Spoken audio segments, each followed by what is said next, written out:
Hello guys, आज हम करने वाले हैं लीड कोड का problem number 704 binary search. Binary search एक एल्गोरिदम है, ये सिर्फ एक क्वेश्चन नहीं है। सो बाइनरी सर्च में हमें एक सॉर्टेड एरे गिवन होता है, जैसे कि यहाँ पे गिवन है सॉर्टेड एरे। और हमें इसके अंदर एक टारगेट एलिमेंट भी होता है, जैसे हमें यहाँ पे सर्च करना होता है इस एरे के अंदर। अब जो एरे होती है वो जीरो बेस्ड इंडेक्सिंग होती है। सो 0 1 2 3 4, सो फोर्थ नंबर पर नाइन नाइन वाला एलिमेंट है, तो हमने 4 को रिटर्न कर दिया। हमें इंडेक्स को रिटर्न करना होता है इसके अंदर, और अगर एलिमेंट इसके अंदर प्रेजेंट नहीं है तो -1 को रिटर्न करना है। जैसे 2 है टारगेट, से 2 यहाँ पे नहीं है इस एरे के अंदर, तो -1 रिटर्न कर दिया। समझते हैं बाइनरी सर्च को। जो बाइनरी सर्च है उसमें हमारा सबसे पहले यहाँ पे एक लेफ्ट मोस्ट पॉइंटर होता है आई, एंड यहाँ पे हम रखेंगे अपने जे पॉइंटर को। अब ये जो आई और जे पॉइंटर है, ये एक तरह से हमारी एक विंडो बन गई जिसके अंदर हम इंश्योर कर रहे हैं कि ये जो टारगेट है वो प्रेजेंट है। ठीक है, तो इस इनके बीच में ही तो कहीं प्रेजेंट होगा। अब हम मिड एलिमेंट निकालेंगे। तो आई हमारे पास क्या है, 0, और जो जे है वो 0 1 2 3 4 5 6। जे जो है वो 6 है। सो मिड क्या आ जाएगा, मिड आ जाएगा 0 + 6 अपॉन 2 एंड दिस इज़ 3। सो हमारा जो मिड है वो 0 1 2 3 थर्ड एलिमेंट को पॉइंट करेगा। ये हमारा मिड हो जाएगा। ठीक है, तो जब मिड निकालने के बाद हम चेक कर लेंगे कि भाई जो मिड पे जो एलिमेंट है, जैसे यहाँ पे फोर्थ है, 4 है, तो 4 क्या 9 के इक्वल है? 4 9 के इक्वल नहीं है। तो हम ये चेक करेंगे क्या 4 9 से बड़ा है? नहीं, 4 9 से छोटा है। 4 इज़ लेस देन 9। सो 9 एक बड़ा नंबर है। अब एरे सॉर्टेड है तो 9 यहाँ इस पार्ट में तो 9 हो नहीं सकता। 9 कहीं ना कहीं यहाँ इस पार्ट में होगा। सो अब हम सर्च करेंगे इस वाले पार्ट में। तो हम अपने आई को अपडेट कर देंगे, I equal to mid plus 1 से। सो अब हमारा एरे कितना रह गया? मैं फिर से एरे को ड्रॉ कर देता हूँ एक बार। -2 0 2 4 7 9 11। सो अब हमारा एरे सिर्फ इतना रह गया, क्योंकि मिड की वैल्यू क्या थी? मिड की वैल्यू 3 थी, तो आई अब क्या हो गया? 4। आई 4 हो गया। तो 0 1 2 3 4 आई अब यहाँ पे पॉइंट कर रहा है। सॉरी, आई अब यहाँ पे पॉइंट कर रहा है। मिड ये हो जाएगा और जे ये हो जाएगा, क्योंकि ये 4 है तो ये 6 है। और वापस से अगर कैलकुलेट करेंगे मिड 4 + 6/2, तो ये आएगा 5 और ये 5th हो जाएगा। सो अब चेक करेंगे क्या मिड जो है वो टारगेट के इक्वल है। हाँ, टारगेट के इक्वल है। सो यहाँ पे हमें अपना मिड मिल चुका है और हम यहाँ पे रिटर्न कर देंगे रिटर्न 5। सो हमें अपना इंडेक्स मिल गया।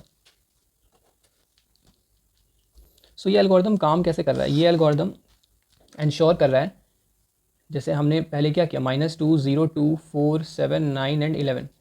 ये एल्गोरिदम इस एरे को बांट रहा है, डिवाइड कर रहा है, और ये इंश्योर कर रहा है कि जो हमारा आंसर है वो इस पार्ट में या फिर इस पार्ट में होगा। और फिर एक पार्ट को हम हटा दे रहे हैं और फिर हम अपनी सर्चिंग इस पार्ट में लगा रहे हैं। सो अब देखिए, तो हर बार हमारा एलिमेंट हाफ हो रहा है। हर बार हमारा एलिमेंट हाफ हो रहा है। सो अगर इसका लेंथ है 1 2 3 4 5 6 7, अगर इसकी लेंथ है 7, तो अगर ये हर बार हाफ होगा तो ये 0 कितने बार में बनेगा? हाफ के अब लेंथ रह गई 3, हाफ होके अब लेंथ हो गई 1, हाफ होके अब लेंथ हो गई 0। सो इसमें हमें 3 ऑपरेशंस लगे। तो ये ऐसा हम लिख सकते हैं 7 को। और ये 3 यहाँ पे क्या है? 3 यहाँ पे है नंबर ऑफ ऑपरेशंस। और जो ये 7 है, ये 7 है लेंथ ऑफ एरे। तो अगर लेंथ ऑफ एरे को हम n बोलते हैं तो ये क्या हो जाएगा? log of base to n। So time complexity क्या हो गई इसकी? log of n।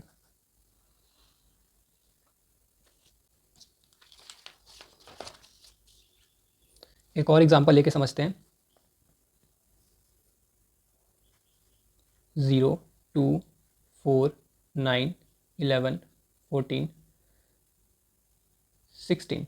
अब अगर हमारा टारगेट जो है वो हम बिल्कुल 0 ले लें, तो फिर से आई यहाँ पे आ जाएगा, जे यहाँ पे आ जाएगा। आई की वैल्यू क्या हो जाएगी? 0, एंड जे की वैल्यू हो जाएगी 0 1 2 3 4 5 6 6 हो जाएगी। तो मिड जो है हमारा कहाँ आ जाएगा? I plus j by 2, 0 + 6/2 3। So mid हो जाएगा 0 1 2 3, यहाँ पे आ जाएगा मिड। अब हम चेक कर लेंगे क्या मिड जो है वो टारगेट के इक्वल है? नहीं, टारगेट 0 है और मिड हमारा 9 है। तो अब लेस देन और ग्रेटर देन चेक करेंगे। तो ये 9 से बड़ा है टारगेट। अगर बड़ा होता तो इस पार्ट में एग्जिस्ट करता, पर अभी छोटा है तो इस पार्ट में एग्जिस्ट करेगा। इसलिए हमने इतने एरे को कहा कि इतने में तो हमारा आंसर श्योरली एग्जिस्ट नहीं करेगा। तो अब हम इतने में सर्च करेंगे, तो अब हमारा एरे क्या रहेगा 0 2 4, तो आई ये हो जाएगा, जे ये हो जाएगा, और मिड क्या हो जाएगा ये। अब हम चेक करेंगे क्या मिड जो है वो टारगेट के इक्वल है, नहीं टारगेट के इक्वल नहीं है, 2 और 0 इक्वल नहीं है। सो अब चेक करेंगे 0 से बड़ा है 2, हाँ 2 0 से बड़ा है, मतलब आंसर लेफ्ट में एग्जिस्ट करेगा, क्योंकि सॉर्टेड एरे है तो जो छोटे आंसर्स होंगे वो लेफ्ट में ही एग्जिस्ट करेंगे। अब राइट साइड वाला जो एरे है वो किसी काम का नहीं है। सो अब हमारे एरे में सिर्फ एक एलिमेंट रह गया 0। अब यही आई भी है, यही जे भी हो जाएगा, और यही मिड भी होगा, क्योंकि 0 + 0/2 तो 0 ही होगा। अब चेक करेंगे क्या जो मिड है वो टारगेट के इक्वल है। अब यहाँ पे टारगेट इक्वल आ गया, तो यहाँ से रिटर्न कर देंगे मिड को। तो यहाँ भी हमने क्या किया, यहाँ भी हम एरे को बार बार हटाते गए। अब कोड करते हैं इसका। सो हम सबसे पहले एक लेफ्ट पॉइंटर बना लेंगे int i = 0, एंड देन हम एक राइट मोस्ट पॉइंटर बना लेंगे जो राइट मोस्ट इंडेक्स को पॉइंट कर रहा हो इसके अंदर, एरे के अंदर। एक while लूप रन करेंगे, जिसे हम ऑलरेडी देख चुके हैं एल्गोरिदम। एंड अब हम अपना मिड एलिमेंट बना लेते हैं, और ये होगा बिल्कुल मिड में i + j upon 2। सबसे पहले तो हम चेक कर लेंगे कि जो हमारा मिड वाला एलिमेंट है क्या वही टारगेट के इक्वल तो नहीं है। अगर है तो हम यहीं से मिड को रिटर्न कर देंगे, अगर इक्वल है तो रिटर्न मिड, और अगर इक्वल नहीं है तो या तो ये एलिमेंट बड़ा होगा, और अगर टारगेट छोटा है तो मतलब वो लेफ्ट साइड में एग्जिस्ट करता होगा। सो हम अपने राइट मोस्ट पॉइंटर को अपडेट कर देंगे मिड -1 से, और अगर ये कंडीशन भी नहीं है तो जो हमारा टारगेट है वो बड़ा होगा, और टारगेट बड़ा होगा तो वो राइट मोस्ट पार्ट में एग्जिस्ट करेगा। सो हम अपने लेफ्ट वाले पॉइंटर को अपडेट कर देंगे मिड +1 से, और अगर यहाँ से एलिमेंट रिटर्न नहीं हो पाया है मतलब एलिमेंट एग्जिस्ट नहीं करता, सो हम एट लास्ट रिटर्न करेंगे रिटर्न माइनस। यहाँ पे हमसे थोड़ी गलती हो गई है, ARR आएगा।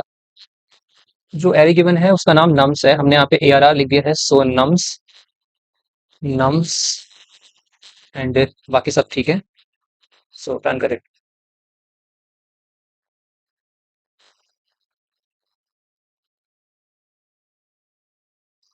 Index 6 out of bound for length 6। Index out of bound क्यों आ रहा है?